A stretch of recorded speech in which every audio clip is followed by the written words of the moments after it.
আসসালামু আলাইকুম রহমতুল্লাহ। কেমন আছেন সকলেই? আশা করি সকলেই ভালো আছেন। গ্রাহকদের আস্থা হারানো ৮টি ব্যাংকের তালিকা প্রকাশ করেছেন বাংলাদেশ ব্যাংকের মাধ্যমে, সেটি আমি আপনাদের মাঝে তুলে ধরার চেষ্টা করছি।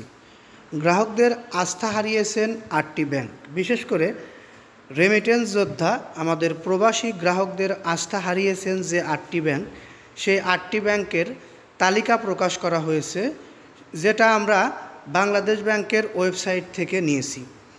এই ব্যাংকগুলোর মধ্যে সবচেয়ে বেশি খারাপ অবস্থায় থাকা ব্যাংকগুলোর অবস্থান রয়েছে বেশিরভাগ।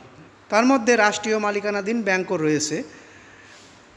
আলোচিত সময়ের ৮টি ব্যাংক যেগুলোতে কোনো রেমিটেন্স আসেনি, অর্থাৎ প্রবাসী গ্রাহকরা যে ব্যাংকগুলোর উপরে কোনো নির্ভরতা নেই, হারিয়ে ফেলেছেন আস্থা, সেগুলোর মধ্যে রয়েছে রাষ্ট্রীয় মালিকানাধীন বাংলাদেশ ডেভেলপমেন্ট ব্যাংক BDBL এবং রাজশাহী কৃষি উন্নয়ন ব্যাংক রাকার অন্তর্ভুক্ত।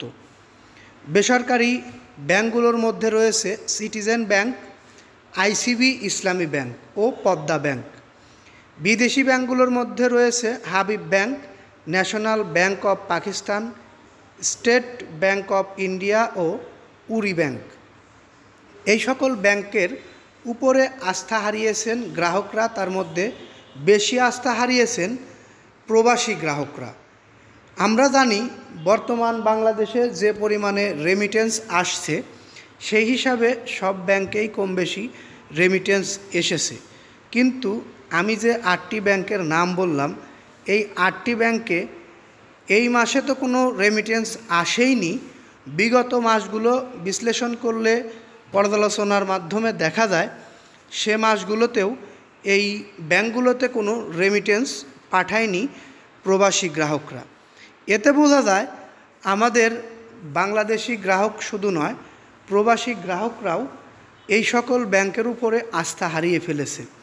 আসলে এই সকল ব্যাংকগুলোর বর্তমান পরিস্থিতি ততটা ভালো নয় বলে বিভিন্ন নিউজে, বিভিন্ন ওয়েবসাইটে, বিভিন্ন সময় ইন্টারন্যাশনাল খবরেও দেখানো হয়েছে। হয়তোবা এই কারণেই প্রবাসীরা সহ বাংলাদেশের আমানতকারী গ্রাহকরা এই ৮টি ব্যাংকের উপরে আস্থা হারিয়ে ফেলেছে। এই বিষয়ে আপনাদের যদি কোনো মতামত থেকে থাকে অবশ্যই কমেন্ট বক্সে জানিয়ে যাবেন। ভালো লাগলে একটি লাইক দিবেন, কারণ আপনাদের একটি লাইকের ফলে আমরা পরবর্তীতে এরকম ধরনের ভিডিও বানাতে আগ্রহী হই। বিশেষ করে পরবর্তী নিউজ পেতে আমাদের এই চ্যানেলটি অবশ্যই সাবস্ক্রাইব করে বেল বাটন অন করে রাখবেন। আমরা এই নিউজটি আর দীর্ঘায়িত করব না, পরবর্তীতে আরও তথ্য সংগ্রহ করে গুরুত্বপূর্ণ নিউজগুলো এই চ্যানেলের মাধ্যমে আপনাদের মাঝে পৌঁছে দেওয়ার চেষ্টা করব। এই প্রত্যাশা রেখে এখান থেকে বিদায় নিচ্ছি। আসসালামু আলাইকুম।